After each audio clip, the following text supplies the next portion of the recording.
В Windows почти всегда была возможность получения и установки обновлений, даже если это касается обновления с одной полноценной версии системы до другой, которая будет в чем-то более новее, свежее и лучше.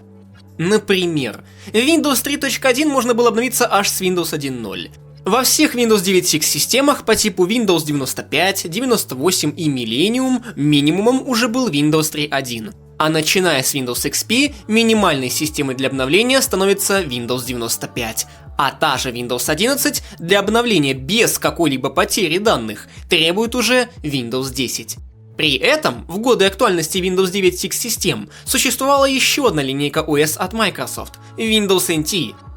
Windows NT и Windows 9 X в техническом плане не являлись совместимыми, поэтому обновление с условной Windows 95 до Windows NT напрямую и с сохранением всех настроек невозможно. Нужна только чистая установка с полной переустановкой уже имеющихся программ. И к чему же я это все клоню, спросите вы меня. Вот мы из-под Windows 98 можем полноценно обновиться до Windows XP. Даже в установщике нам сразу предложат обновление вместо установки с чистого листа. И обновлением мы плавно переходим со старой версии Windows на более новую. Но обновление можно сделать и в обратную сторону. В этом видео мы поэтапно рассмотрим обновление с одной версии Windows на другую. Посмотрим различия между Windows Update и полноценным апгрейдом. И сделаем обновление системы в отрицательную сторону. Перед тем, как мы будем что-либо показывать и рассказывать в системе, нужно сначала прояснить некоторые моменты, а именно различия между обновлением полноценный Windows и сервисом Windows Update.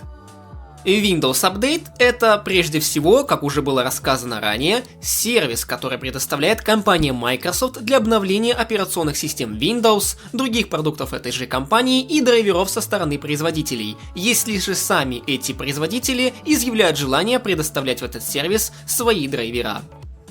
Windows Update обеспечивает доставку пакетов обновления, исправления ошибок, новых функций и драйверов для оборудования. Допустим, если компания Intel выложила обновление для одного из своих чипсетов, или же компания Epson выпустила срочный патч к программе по управлению принтером, и если они все, собственно, выложили это на сервер центра обновлений, и у тебя имеется тот самый чипсет или подходящий принтер, то обновление появляется и у вас в настройках Windows Update. Во-первых, Windows Update обычно содержит обновления для уже существующей и установленной версии операционной системы, в то время как полный апгрейд Windows обычно предоставляет замену старой версии системы на новую. В старых Windows из-под Windows Update нельзя было взять и одним кликом обновиться до новой версии Windows, как это сделано в той же Windows 10 или Windows 11.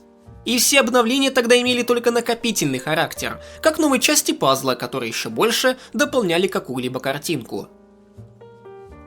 Во-вторых, Windows Update происходит автоматически и не требует никаких дополнительных действий со стороны пользователя, но в то же время подобное поведение выводит в недовольство множество ее пользователей. Если, допустим, в той же Windows XP сервис Windows Update и всю службу центра обновлений можно было запросто отключить в панель управления и в службах, то с современными версиями придется немножко попотеть. Да и более того, Windows Update в современных Windows имеет свойство наглеть, что создавало множество курьезных случаев, когда ты делаешь какую-либо сложную работу, а система такая: «О, братан, тебе нужна перезагрузка, ты давно не обновлялся, и это не обсуждается». Одно только наглядное видео чего стоит. Important updates every single day, and every single day I click later. You know why I click later? С одной стороны, наверное, подобный шаг с системой обновлений будет логичным, так как компании будет легче разослать какой-либо срочный апдейт, который будет закрывать какую-либо уязвимость. Но имеется и другая сторона этой медали. Есть вероятность того факта, что свежий апдейт может просесть в качестве и ненарочно в системе что-либо сломать.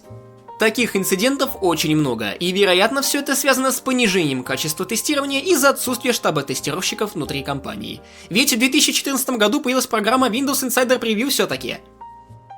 К слову, Windows Update старых версий позволяет указать и свой сервер с обновлениями. Это могло бы быть полезным, если парк компьютеров находится в каком-либо офисе или целой крупной организации. Это делалось в настройках групповых политик. Конфигурация компьютера, административные шаблоны, компоненты Windows, Windows Update, указать размещение службы обновлений Microsoft в интранете. В современных версиях Windows такое также имеется. Однако, прошу заметить, что неподдерживаемые версии Windows через этот сервис так просто обновить уже не получится. На Windows Vista нужно ставить некоторое офлайн обновление. На Windows XP официальный интерфейс получения обновлений прикрыли полностью. Но существует программа под названием Legacy Update, которая исправляет все трудности и помогает оживить центр обновлений. Про него я уже рассказывал в другом своем видео, ссылка на него в подсказке. И кстати говоря про это. В том видео, где я показывал официальный центр обновлений на Windows XP, было перенаправление на сайт Microsoft с ошибкой 404. После выпуска этого видео официальный интерфейс центра обновлений начал перенаправлять на самого же себя. То есть появилось циклическое перенаправление. Совпадение ли это, неизвестно, хотя я очень надеюсь на это. Обновиться со старой версии Windows на более новую можно было двумя способами. Купив официальное коробочное издание со специальной пометкой, которая указывала на возможность обновления из какой-либо версии Windows. Или же скачав вручную ISO-образ и из-под него же сделать апгрейд. В более поздних версиях Windows новые версии системы начали предлагаться через стандартный центр обновлений, и без каких-либо манипуляций можно было сразу же обновить систему. Вспомните массовую рассылку обновления до Windows 10, забавные с этим моменты и чуть ли не скандалы. Сейчас же настало время перейти к пошаговому разбору апгрейда Windows. Такое обновление мы будем здесь называть как апгрейд, дабы не запутаться в понятиях.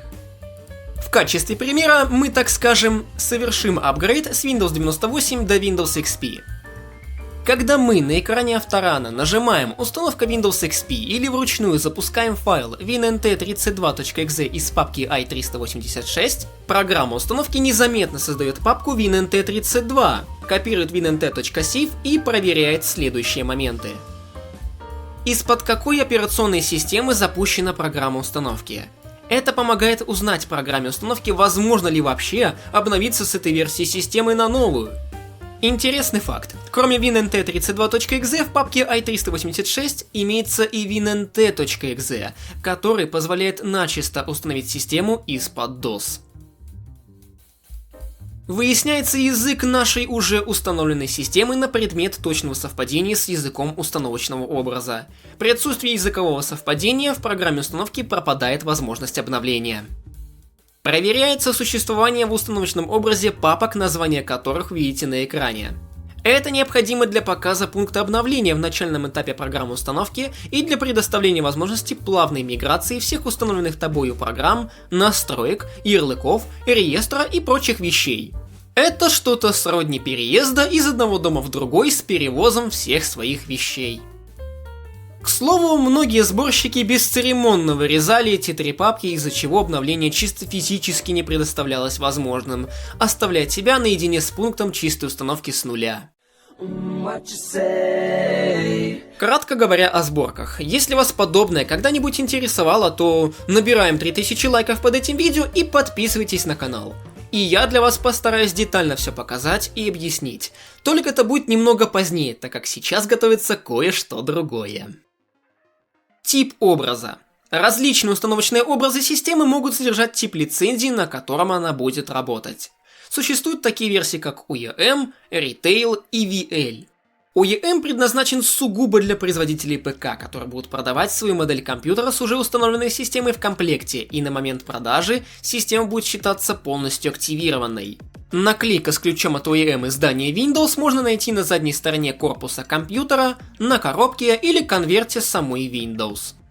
Retail или же бокс издания предназначена для всех покупателей, которые приобретают данную систему в розницу. Обычно такие издания оформлены в красивой коробке, содержат множество инструкций и различной документации.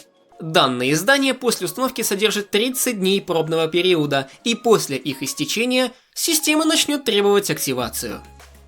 VL предназначена сугубо для больших компаний и корпоративного использования. Она в магазинах не продается. Отличается она от OEM и Retail тем, что данная версия просит активацию только один раз и навсегда.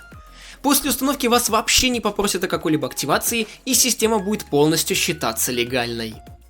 И вы можете заинтересоваться вопросом: а какой у меня тип системы? Если заинтересовались, то рассказываю. Данные типы лицензий хранятся в системном реестре. Пройдите по пути HK Local Machine System Setup.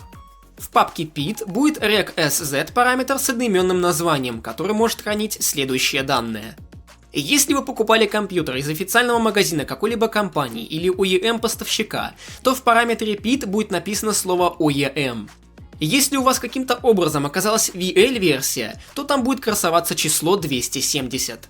А если там имеются какие-либо другие цифры, кроме 270, то могу вас поздравить, у вас розничная версия системы, или же другим словом Retail. Возможно, у вас дома где-то даже валяется коробка от этой лицензионной Windows. Вернемся все-таки к установщику. При выборе асфальтно-закаточного варианта обновления и нажатии кнопки «Далее» нас просят прочитать лицензионное соглашение, ввести ключ продукта, предложит провести полную диагностику системы с последующим созданием отчета и загрузить во время установки последнее обновление из Windows Update. Кстати, на этом этапе с созданием отчета нам напоминают, что мы проводим обновление, и в случае, если система как-то не понравится, всегда будет иметься возможность откатиться назад и удалить эту систему, словно обычную программу спустя некоторое время. Далее происходит анализ установленного в системе софта, драйверов, устройств. Проверяются профили пользователей, данный Internet Explorer и подготавливается инструмент миграции.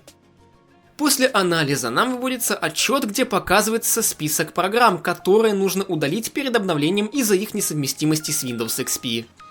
Покажет список оборудования, которым нужно будет заново установить драйвера, и покажет препятствия, которые необходимо самостоятельно устранить, и без их устранения обновление получается невозможным. На первые два пункта можно смело забивать, а вот с препятствиями такое не получится. Установка будет досрочно завершена. Когда все проблемы будут устранены, начнется первый этап обновления системы. На этом этапе на диске C создается папка вот с таким названием, которую видите на экране.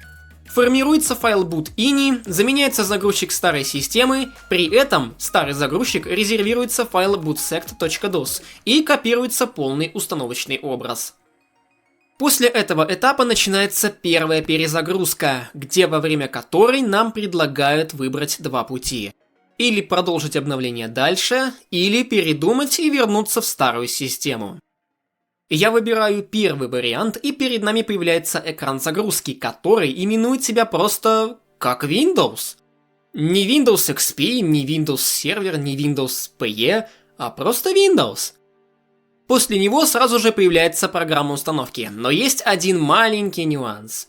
Этот самый нюанс заключается в том, что данный этап установки запущен не в режиме Win32. То есть у нас не загрузилась какая-либо графическая среда, не запустились какие-либо драйверы и, само собой, не появился курсор. Это все запущено в нативном режиме Windows, который имеет меньше ограничений, чем Win32.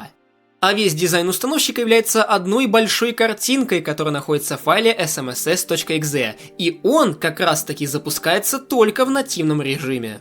Однако я об этом явлении уже писал пост в своем телеграм-канале. На этом этапе происходит резервирование всех наших настроек и программ, и совершается распаковка новых системных файлов.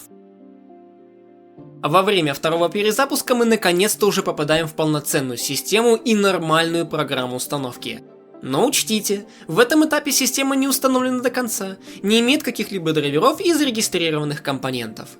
В целом здесь нет никаких отличий от стандартной чистой установки, кроме этапа с обновлением приложений настройки и системы после регистрации компонентов, но на нем заострять внимание нет смысла, как и на первоначальной настройке. Но вот после OBE перед нами появляется одно интересное окно. Нам показывают список всех учетных записей, которые были созданы при обновлении, и предлагают создать для всех единый пароль.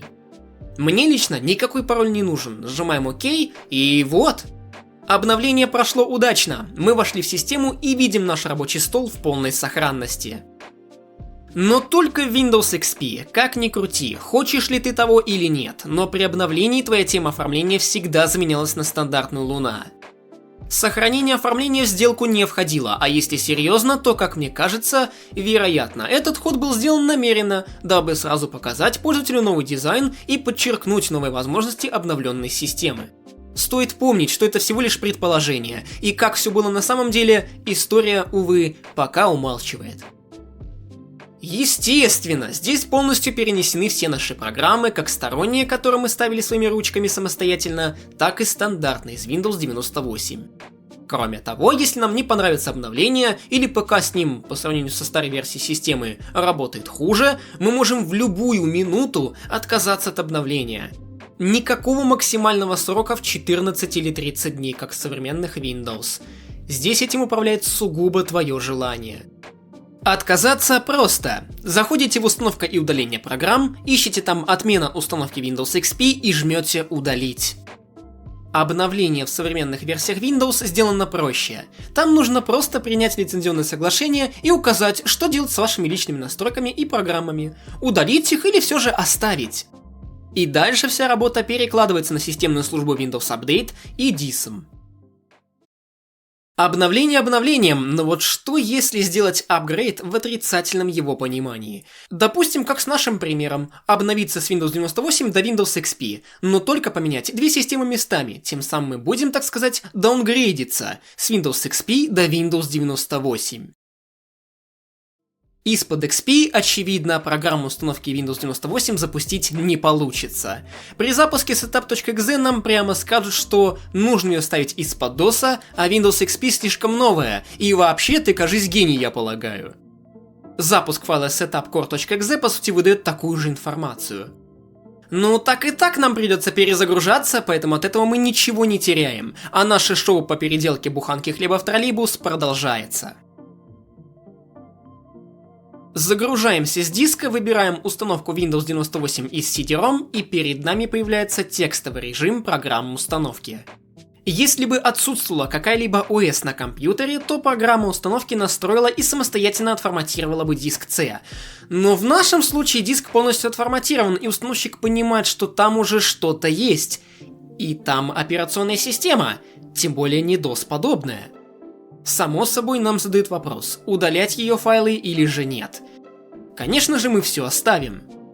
После этого запускается графический этап установки со всеми вытекающими и стандартными действиями. В качестве каталога установки мы укажем нашу папку с Windows XP. При прошествии первой перезагрузки мы встречаем загрузчик из Windows NT и два варианта – Windows XP и Windows 98. Теоретически Windows 98 может работать с загрузчиком Windows NT и тем самым через него добавить свой пункт в меню выбора системы. Но стоит заметить, что Windows XP мы больше не загрузимся. Во время экрана загрузки на долю секунды покажется PSOD с кодом 0x607E, который имеет множество причин, и нужно смотреть на первый код ошибки в скобках. Там указано 0xC605, что свидетельствует о нарушении доступа к памяти. С этого момента будет только Windows 98. На завершающем этапе установки на нас свалится куча ошибок о том, что файл либо не установлен, либо поврежден. При окончании даунгрейда у нас запускается полноценная и свежеустановленная система. Как результат этого самого даунгрейда можно высказать следующее. Начнем с минусов. Во-первых, очевидно, здесь нет каких-либо драйверов на видеоадаптер, звук и прочую имеющуюся периферию. Во-вторых, мы потеряли свой рабочий стол. В-третьих, большинство установленных сторонних программ потеряли свои параметры или сохранили их частично, а некоторые вообще не запускаются из-за ошибки чтения реестра. Теперь можно перейти к плюсам.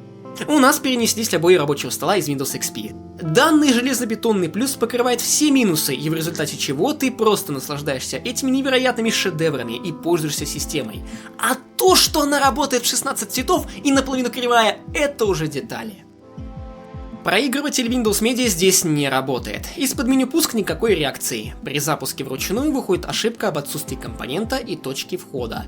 К слову, так со всеми приложениями Windows XP, и оно понятно. Приложения из Windows NT никак не совместимы с Windows 98 из-за разницы в строении и архитектуре. Как можно заметить, почти все запускаемые программы из систем семейства Windows NT отсылаются на точку входа, которая хранится или в файле shell32.dll, или в ntdll.dll. Internet Explorer здесь тоже работает 50 на 50. Сам-то браузер работает отлично, но когда происходит его первый запуск, всегда запускается первоначальная настройка сети, или же, говоря по-русски, мастер подключения к интернету. И вот как раз таки он и показывает ошибку о невозможности запуска, тем самым роняя как и самого себя, так и Internet Explorer в целом. Ну и напоследок Microsoft Management Console. Он тут вообще не работает. При запуске MMC файла система спрашивает, что это и чем мне это открыть. Ясно дело, Windows 98 по стандарту не было MMC, и он шел как отдельный компонент для ручной установки из официального диска. И каков итог? Что в результате мы получили? Какова польза из всего этого показанного деяния? Как итог, мы имеем наполовину сломанную систему, с которой кое-как можно работать. Возможность апгрейда с одной системы на другую с переносом параметров не пользуется такой востребованностью по сравнению с классической полной переустановкой, потому что... Во-первых, с апгрейдом переносятся все ваши данные, и соответственно переносится и реестр, который, как правило, в результате множества программ, и неважно каких, установленных или уже удаленных, может быть слегка захлаблен, и некоторой части пользователей подобное не нравилось. Во-вторых, программа установки перед апгрейдом просила удалить несовместимые ПО и установленные антивирусы, чтобы все прошло корректно. Современные версии Windows могут получать апгрейды не только через покупку ритейл-образа или ISO, но и через обычный сервис Windows Update, который просто скачает полноценный образ и программу установки.